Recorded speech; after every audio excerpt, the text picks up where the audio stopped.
আমি একটা ছড়া পড়বো, ঠিক আছে? তুই ভিডিও করবি একটু, হ্যাঁ? আচ্ছা ঠিক আছে, চ। বিমলার অভিমান, নবকৃষ্ণ ভট্টাচার্য। খাবো না তো আমি দাদাকে অতটা ক্ষীর, অতখানা অবনী। ওইভাবে ছড়া পড়ে ভিডিও করতে গেলে দেখ কীভাবে পরে আমি বলে দিচ্ছি। এ দেখ, প্রথমে বললি খাবো না তো, এই এই এই ছড়াটা তো, খাবো না তো আমি দাদাকে অতটা ক্ষীর, অতখানা অবনীর, আমার বেলায় বুঝি ক্ষীর মাত্র নামি, খাবো না তো আমি।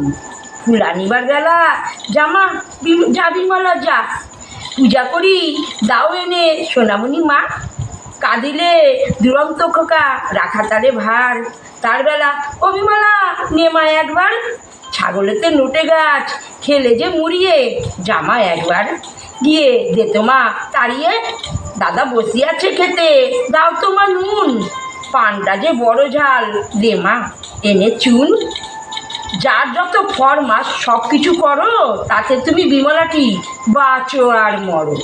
খাবারটি আসে যেই তার আর তারে মনে নেই, তার বেলা রাধু মা মধু রামি বামি স্বামী, খাবো না তো আমি দাদা বড় বেশি বেশি খাবে দাদা তাই, অবু বেশি খাবে আহা সেটি ছোট ভাই, দুধারে সোনার চূড়ো মাঝেতে ছাইয়ের নুড়ো, তাই বুঝি বিমলার কমে গেছে দামি, খাবো না তো আমি।